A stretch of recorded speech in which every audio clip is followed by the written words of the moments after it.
And welcome back to Survivor Hot Takes. It is me, Coach Drew. Today we are doing a panel to discuss the last two episodes. I would call it the merge, the pre-merge episodes of season 41 of Survivor. So I've brought back guests from the past to go over all of that. So first we have Cindy. Cindy, a new hot take that you may not have shared before. I forgot to come up with one. I think that's fine. I think the Fiji twist was good, actually. I liked the Fiji twist. Oh, okay. You can have Andrew's like, we can spend an entire episode on that comment. Next time on, we also joined by Sarah. Sarah, once again, you came hard with the China take last time. So what do we have this time? I just finished watching Nicaragua, and it was not as bad as people made it out to be. So, yeah. Wait, Sarah, are you a fellow China I can agree with that one. Yes, I am. Yes! Oh my gosh, I never meet anyone who also doesn't like China. I mean, I like China, but I don't like it as much as the hype is there for it. It's like a mid-season, mid-tier. It doesn't have to be a hot take about this season. It does. No, it does Both of ours were about this season, Julia, so you also have to do one about this season. She said Nicaragua. I know. I was kidding. I really, really liked All Stars a lot. Like, a ridiculous amount. I rewatched it, and I was like, why do I like this more than I remember? Anyway, thank you. Because Lex on it. Duh. It does have Lex on it, period. I also don't like we All can do it. We can do it. I agree with all of the hot takes here. So, like I said, and first of all, I should clarify this. My internet is shit right now for some reason. So I'm actually doing this for my cell phone and my cell phone audio and all the things that come with it. So I apologize for the way this episode is formatted on that level, but I'm hoping that we can still provide, some sort of entertainment as we go through episodes 7 and 8, I believe, or is it 6 and 7 of 41. And first off, I want to start with, we'll start with Cindy. Just skipping right to what we think the merge is in the episode. When Jeff says, we're not exactly merged, what did you think was about to happen? I mean, I was really, and I know Julia will also say this, I was really hoping that a demerge would come. That lovely Survivor Michigan twist, you merge, you unmerge, just because it's funny. That's what I wanted to happen. As far as what I thought would happen, I thought it would be something like this, where it's like, it's a merge. Like, he kept trying to distinguish when the merge was within a singular round.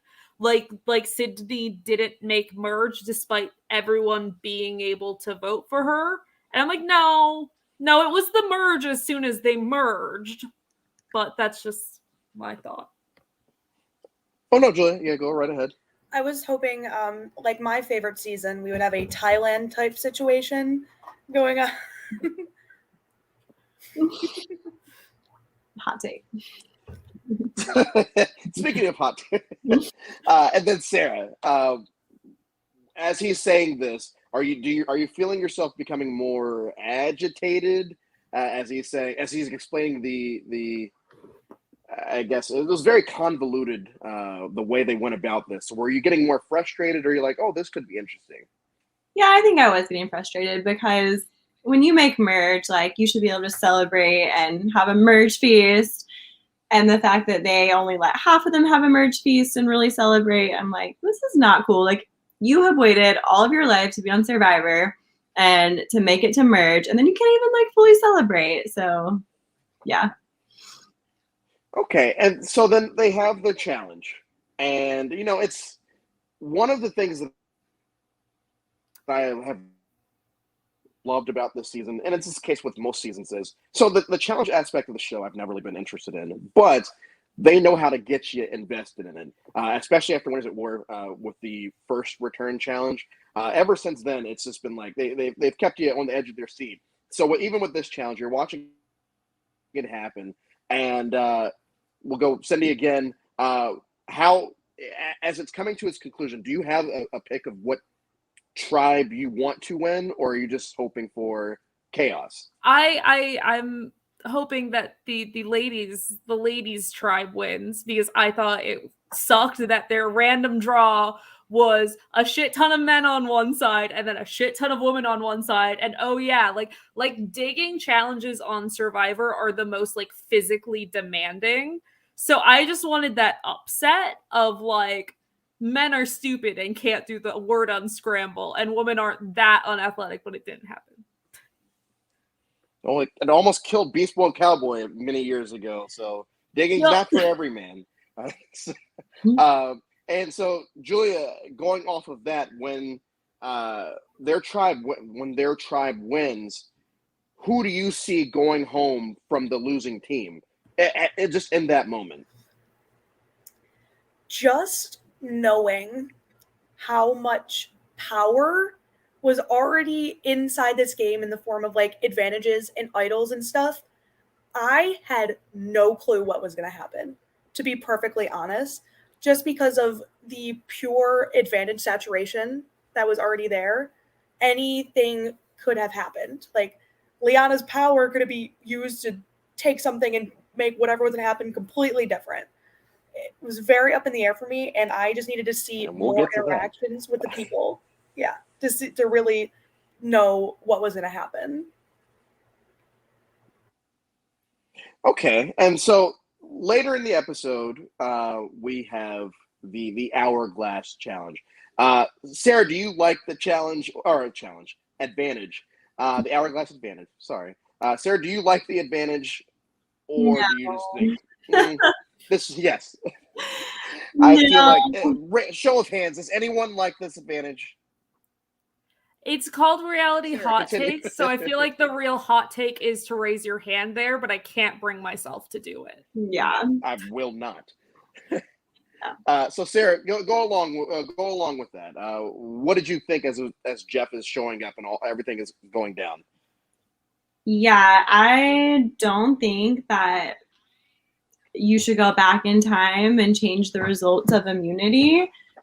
And yeah, it gives the underdogs a chance, and it gives Erica as an underdog a chance. But one thing that like didn't make sense to me about the twist is, if you're going to do the twist, don't have it to where if Erica changes back time, she also gets immunity. But if she doesn't change back time, she doesn't get immunity. Like, just make it even playing field. Like, you either get immunity either way or you don't, because I think that's not really fair either, because she's going to definitely want immunity, you know?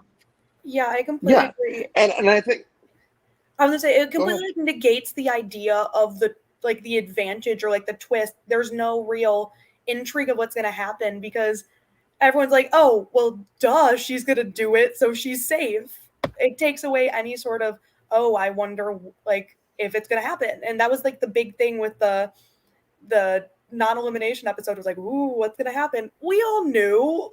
It makes sense. The dumbest cliffhanger. There was nobody going into, it really was. It's like you spend all week, everyone's on Twitter talking about it. And it's like, but what if? It's like, no, what if it's not happening? You can speculate a what if as much as you want, but there's literally no way that any what if makes sense other than smash the stupid thing.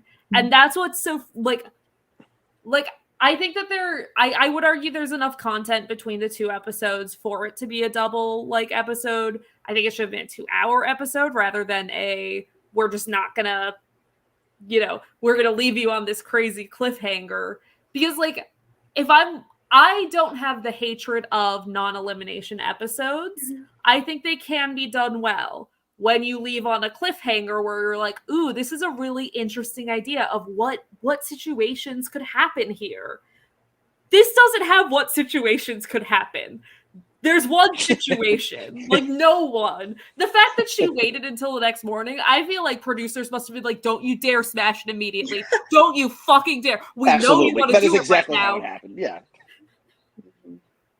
Yeah, and she has to give her whole little monologue, which I know we're going to the next episode with that, but she gives her whole little monologue before she smashes it. And it's like, no, they told you to say something before you smashed it. There was Jeff sitting there giving her, the spiel. In real time, I feel like she wanted to just smash it there because all of us would have smashed. The way it made me feel is like you're watching Who Wants to Play a Millionaire, and it's like the first question with the obvious answer, and they still have to talk it through to the camera because that's what they have to do. That's what it felt like to me. Because I know if I'm there, I'm just taking it, bam, immediately, done. Jeff would have even been able to finish bring out a new hourglass. Jeff would have been halfway through his explanation of, and you and the other tribe get immunity. I would be like, fuck it. Like, done. So then we have to wait a week. Thankfully, they just start right off with, hey, let's show up to the challenge. Oh, Erica's here. What did you have to do? And she explains it kind of poorly, so Jeff stands in. It's like, nope, what she really meant is this. And Erica, did you do it? And she's like, hell yeah, I did it. But they had to drag it out for about 45 seconds to, I don't know, make us all suspicious that it might not happen. Come on now. So, Danny, I think that I know. Yes. 7 minutes. 7 minutes after the episode starts is when she officially smashes it. They thought they needed 7 minutes to lead up to that decision. So we get to we're looking at people's facial expressions and whatever. Danny, you can tell, is plenty peeved at how things have gone down. Him and Deshaun had this very interesting. I won't call it a debate. They were just talking things through, and Danny's like, "This isn't this is not what I signed up for. This isn't the Survivor I know." And Deshaun, retorts with a very, good point of, yeah, but they did warn us that things were going to be different because it's 41. And you hear that a lot during the second episode. Oh, it's 41. It's different now, and it's funny. Well, first of all, whose side do you take in that situation, Sarah? I understand why they're upset because there's never been a twist even slightly similar to this one. And I mean, they won immunity and then they had it taken away from them. Like, I don't think anybody would be okay with that, But also, like, it's expect the unexpected. Like, they were warned up front. So I can see both sides, but I would be annoyed. Like, if it was me in that situation, I would be really annoyed. Oh my gosh. And I mean, I've read that part of Sydney's exit interview where I guess Danny kind of went off during Tribal. Then they don't show it, obviously. And he's basically saying, yeah, I think it's kind of messed up that we want immunity. And we get a brief moment of that in the episode where he just yeah, we want immunity. That's in the history of Survivor. When you win immunity, that's it. That's when you're safe, no matter what. And I was trying to wait to touch on this next week, but it should be stated that a lot of the people online that are complaining about this season are complaining about the wrong thing. Specifically, a certain Survivor player who will be unnamed, complaining about, oh yeah, it's racist now and this, that, and the other. And it's like, yeah, you're paying attention to the wrong thing. I think that the reason people are getting turned off to this season, episode by episode, is the amount of advantages and them basically just it almost looks like they're changing the rules on a whim. It's like, oh yeah, you guys want immunity, but not really. And you guys are merged, but not really. And as this season continues, I feel like it's just going to be more and more of just, we don't care about the advantages. We care about watching these people interact in the strategy. So, Julia, how are you, now that we are about the midway point of the season, how are you feeling about it now? I'm going to get to everybody with this question because I do want to see how everyone's feeling. Yeah, it's been very high highs and very low lows for me. The times we do get those really great character moments, those great interaction moments, I'm very high on it. I think this is one of the best newbie casts that I can name, and definitely in a very, very long time.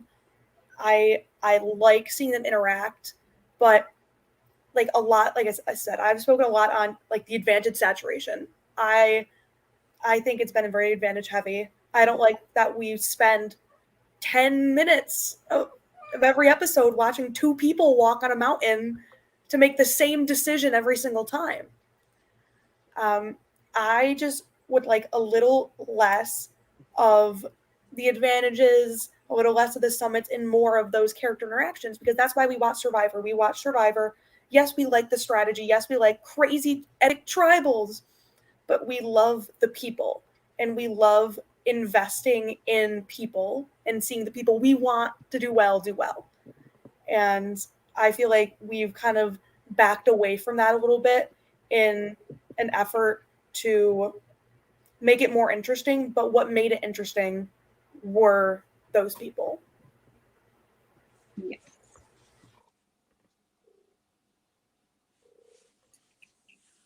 Snap. Very well said, and it's going to be hard to top that. But Cindy, you're going to go next. Opinions on the season. So my biggest complaint of the season isn't even necessarily the oversaturation of advantages. Obviously, I think that's a giant issue. My issue, particularly with this episode, and with just sort of the way that Survivor has introduced new advantages lately, is that the players do not know. I like watching the people, but I love watching the strategy personally. Like, I could have a no personal interactions episode that is just purely gameplay, and I would enjoy it. I would thoroughly enjoy it. But you cannot play a game that you do not know the rules to. Mm-hmm. There is no ability to plan for, hey, every other time we have ever seen Survivor, you win an immunity challenge, and unless you give away immunity, you are immune. There's no reason to ever suspect winning a challenge is a bad thing inherently. So to completely throw that out of nowhere at these players is just it's ridiculous. Especially with something like that. I have similar issues with the way they introduced like the idol nullifier, the way that they introduced knowledge is power. I basically Julia just said in the chat, it's like the idol nullifier as I said it. But when your original idol was introduced, Jeff sat there in front of everyone. He said, we have a new thing this season. This is called an idol. This is how it works. You guys should take that into account with your strategy. And he doesn't do that anymore. And I think that just takes away so much possible gameplay. And especially in a season where you are introducing multiple new advantages, it makes this season feel so much more random than it should. That's my rant about the season. Overall, I enjoyed this episode, but that is my rant about the season.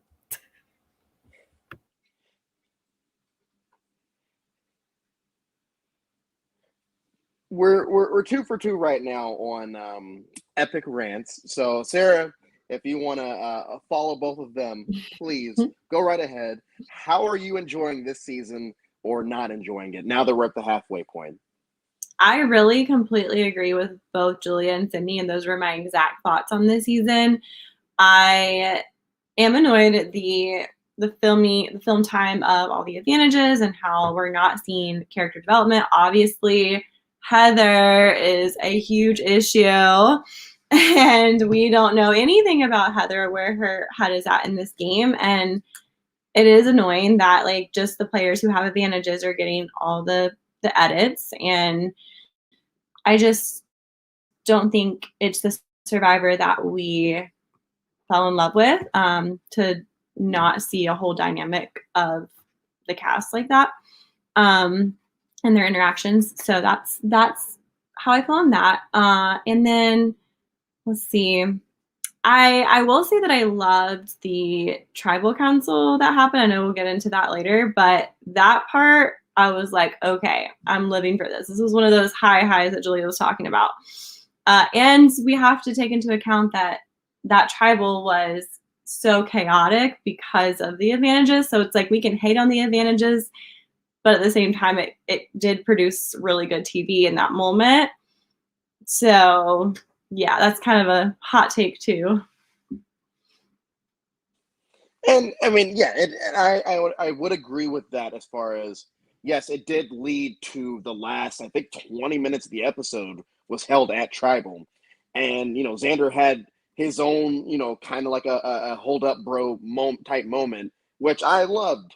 But, my opinions, and I've stated this week after week, except for like maybe 2 or 3 episodes, they focused so much on these advantages. And I'm curious to see, during that time off that they had, if they did like they did polls to see what people were enjoying from the previous few seasons, and if people really answered with we like advantages. Because if that's the case, if that's what people said, then yeah, they're doing a great job of giving the people what they wanted.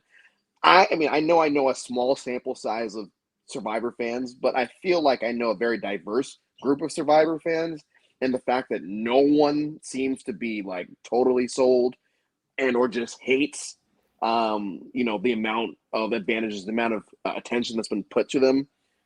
I think that says a lot. But what I will say is my favorite part of this season, besides the characters that we've gotten to know, is their new very fun editing trick where things will happen and then they'll go back and show how it happened. Every time they have done that this season, I'm like, I love this. This is why I watch this season in particular, is because they keep getting me with it. I think the Nasir one will probably go down as my favorite of the entire season, but after Xander's hold up bro moment, they go back and show him making the fake idol and all that. So I guess we can go right into that tribal. And first of all, how did you guys like them spending basically the last half of the episode at Tribal? We'll start with Julia.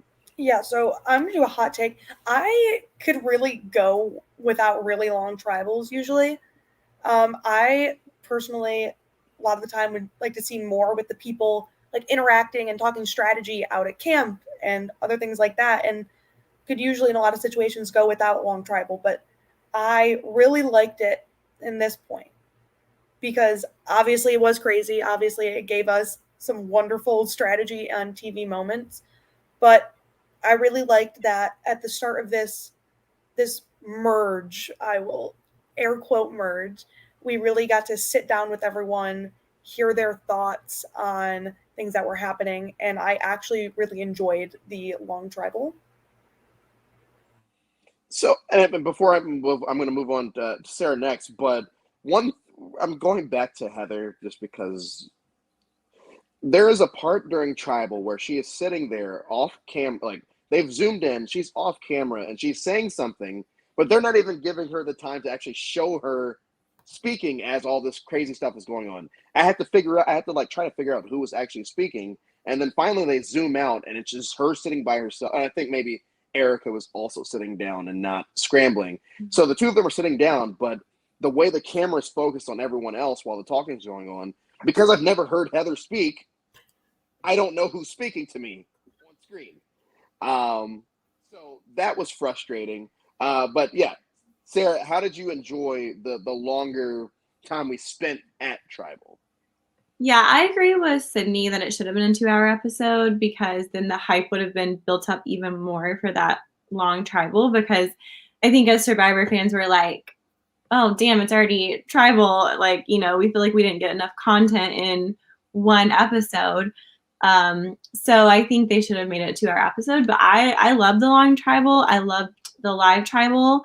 I listened to Rob has a podcast with PG this week. I don't know if anyone's listened to it, on the review of the episode. And they were talking about how just in the older seasons of Survivor, it was almost as if producers and Jeff didn't allow the whispering to happen.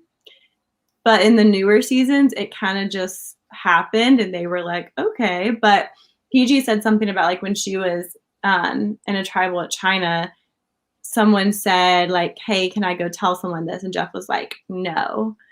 And so I don't know at what point the whispering became allowed, but it does create for a lot of chaos, which I think is for good TV, and that's probably why they allowed it. So I enjoyed the long tribal, and again, I think it was mainly due to all the advantages that were in play that caused it to be that chaotic. But I do think Sydney was kind of robbed. But in a way, I'm a firm believer that no matter what advantages are played at you, if your social game is so strong, like, you know, you're good. Like, I feel like obviously Siri was the only person truly robbed, couldn't do anything about it. But I do think in any situation, whatever cards are dealt at you, you can try to find a way out of it. And Cindy, I'm going to ask you that question, and I'm going to segue to the next part of this. So answer that question, and then moving on to how everyone dealt with the advantage that everyone knew was going to get played. So how did you like the tribal, and how did you like how everyone kind of played their roles to end up getting to the point that we get to as far as the steal advantage gets played? You know what I'm saying? Sorry. Yeah. I have mixed feelings on the long tribal. I think that due to the nature of the knowledge is power, specifically having to be played at tribal, and then obviously Xander being like, gotcha, bitch. Like that is going to lead to inevitably a huge amount of scrambling happening at tribal because they did not expect it or plan for it. So like in this specific scenario, I think it was necessary. I think a lot of times like the scrambling feels unnecessary. This isn't one of them, but in so many of these live tribals, I'm like, why didn't you guys just talk when I saw you on the beach? Literally mention this thing. Like, what's happening here? This one being an exception because, like, knowledge is power, Xander played them, and then everyone had to scramble with what they were planning. I think it's really interesting. I forget who used their extra vote, but I think it's really interesting how I didn't even realize watching it that someone played an extra vote. And then on Twitter, people are like, here's the vote count, which means that so-and-so played his extra vote. And I was like, the season is so, to go back to the advantage, the season is so advantage heavy that we don't even know when they get played now. Like, wild. I really, like, I enjoyed the live tribal in this instance. It also just, like, frustrates me because I do think live tribals limit your ability to make smart game moves. Obviously, Shan telling Heather, like, hey, we're voting out Sydney, was a bad game move, right? Like, and I don't think Shan makes that. I mean, Shan's been kind of going downhill, but I don't think that Shan makes that mistake if it's not this live tribal scenario where she's almost like, who am I even talking to? Like, what's happening? I think the advantages lead to live tribals, and I think they often lead to worse gameplay as a result. Yeah, I think that answered the questions. Oh, okay. There's no right or wrong answers. Sarah, same question to you. How do you think that everyone played their roles? And did you, because they were, I feel like I wasn't as anxious as maybe many other people were watching the episode once everything started to go down. I felt like Sydney was definitely going home in that situation. But did you think that potentially Deshaun or Evie could have been caught there, or did you think the writing was on the wall once, once everyone started scrambling? Because the only thing that we're hearing is vote Sydney, vote Sydney, vote Sydney. So I actually bought into it, and usually I don't let them try to trick me, and in that case they didn't. But initial question, sorry. I thought it was going to be Evie who was gone. I thought for sure. Like, with the way the edit was making it out to be, with, Xander saying, "Don't play the idol, you're good, you're good." Like, I thought for sure Evie was gone. That was my prediction. So when Sydney left, I was like more so shocked than if Evie would have gone. She was pissed. Like she threw. It looked like she threw her torch into the hole. She definitely flipped them off on the way out, which is just awesome. And just her vote out confessional. It probably won't go down as like top tier, but I loved it for what it was worth. So Julia, what happens? Like, what happens next with all? Because the lines were so like everyone knows who's with who now because of the way that people were talking at Tribal once everything started going down. So everyone knows where the lines are now. Do you think that the lines will stay like that for a round or two before they inevitably change? Or do you think that they'll change now so that people don't get associated with others? I think we have enough fluid game players in this season to where we could, even next episode, start to see some lines blurring. But I think the groups that have been established are very, very good with each other.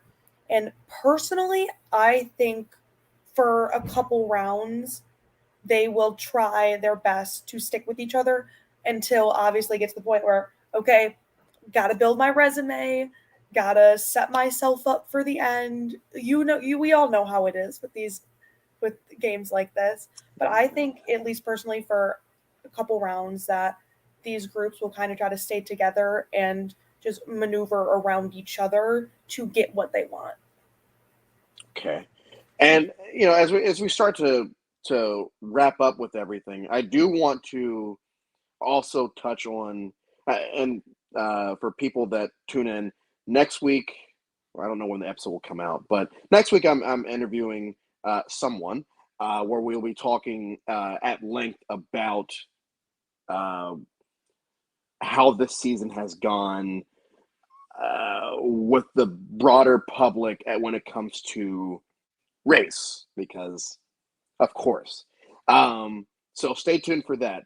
But I do want to briefly touch on it with y'all. And we don't even have to talk about the racial aspect as much as, do you guys find that this season is overly, I don't know, I hate using this phrase, overly woke? Do you feel like these are complaining about it? Do you think there's any merit to it, whether you agree with them or not, as far as how they feel about it? Do you at least agree with them as the fact that this season is more liberal, left-leaning, whatever we want to call it? Sarah, I'll go with you first.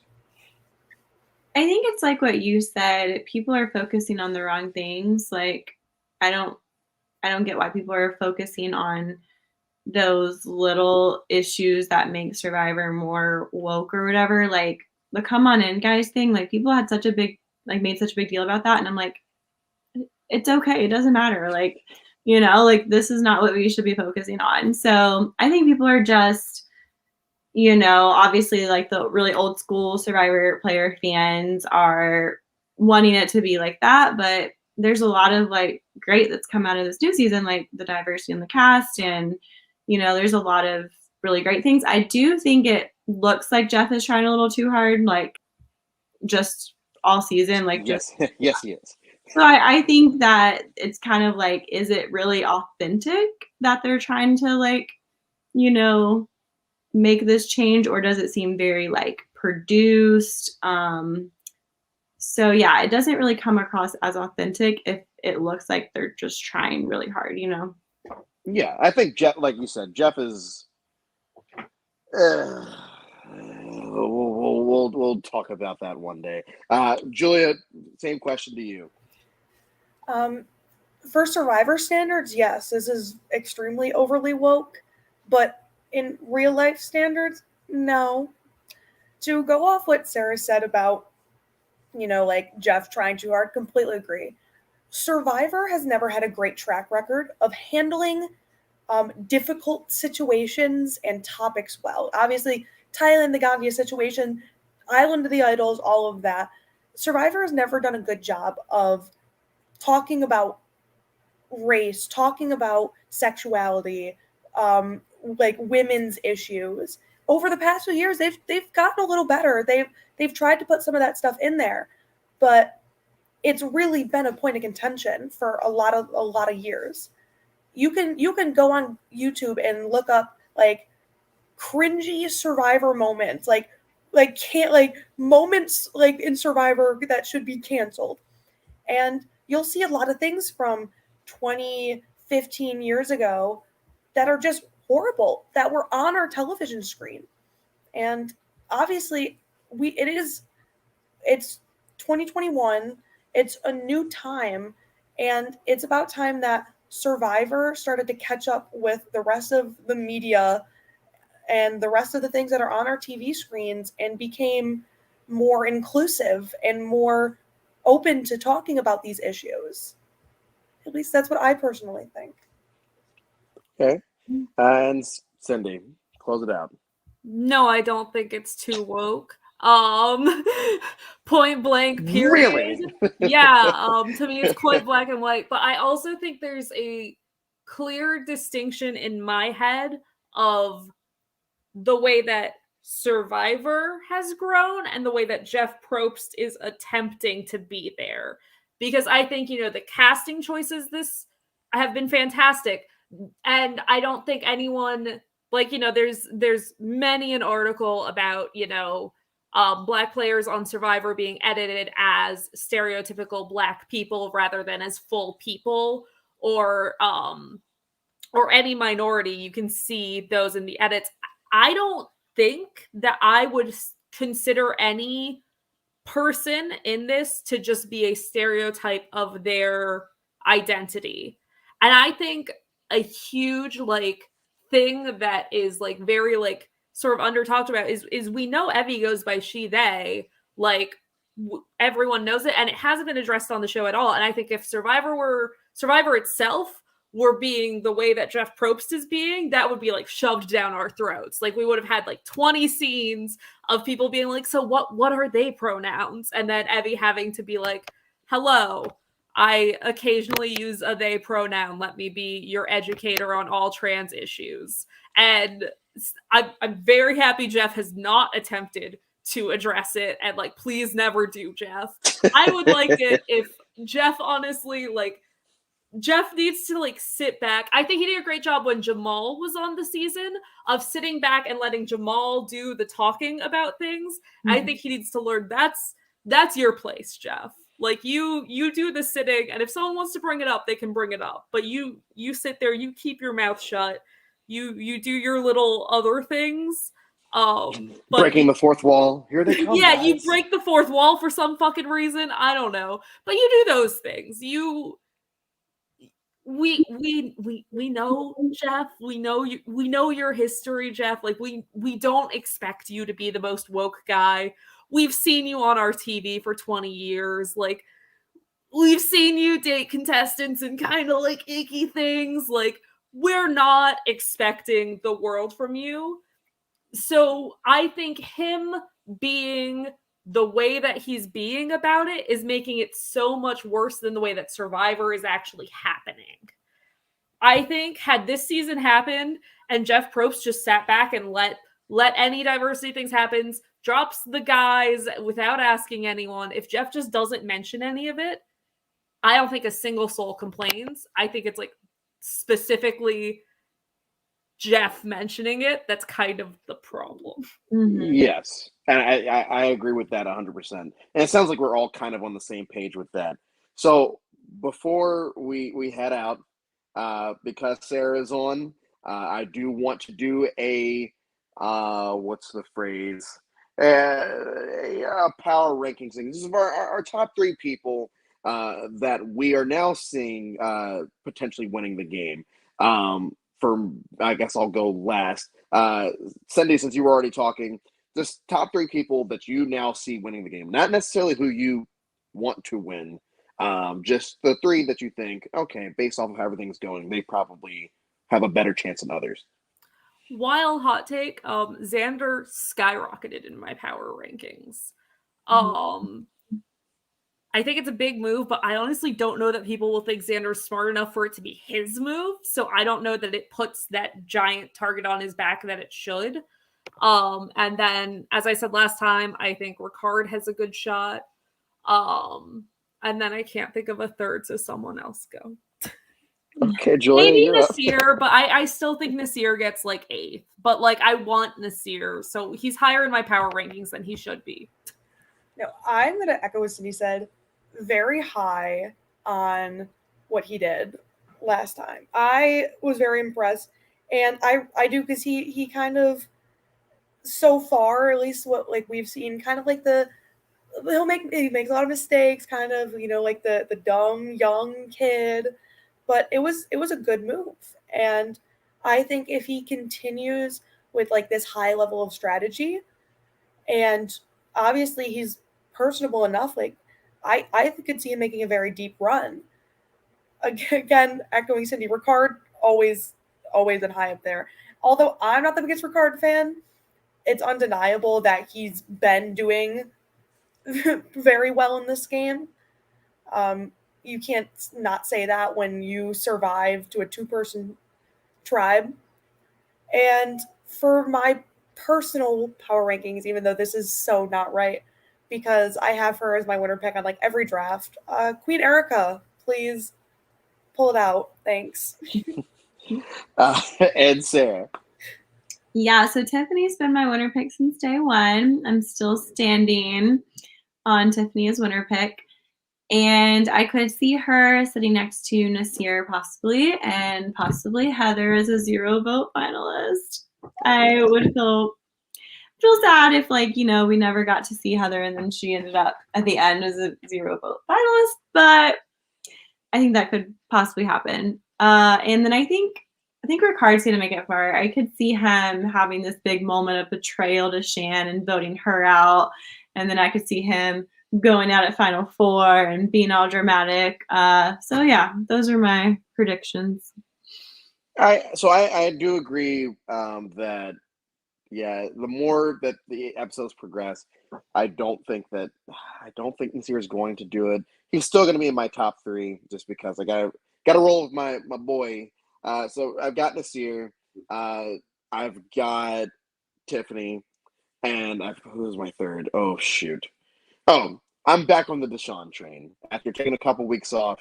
I'm back on the Deshaun train. They sussed him out as, I don't remember who called him the biggest social threat in the game, but we haven't seen much of it. But I believe it if people are saying it, and I think that Deshaun could do it. I think that Danny is not meant for much longer in this game. It'd be great if he did, but I think he's on his way out. We didn't even get much Ricard in this episode, even though he won immunity. I forgot he was there until Tribal when they're all talking. And yeah, I think that this is. I'm hoping that we get episodes like we did at the beginning of the season, like those middle episodes. I hope that those start to come around again, because I'm still holding out on this on this season being potentially mid to top tier, but like they've got to fix this. They have to. But thank all 3 of you guys for coming on. Once again, so sorry about the technical difficulties. I don't know what the hell is going on. But I appreciate you guys all coming out. I want to have all 3 of you guys back before the end of the season, individually, and just to see if the season does get better. So thank you all for tuning in, as always, and we will see y'all on the other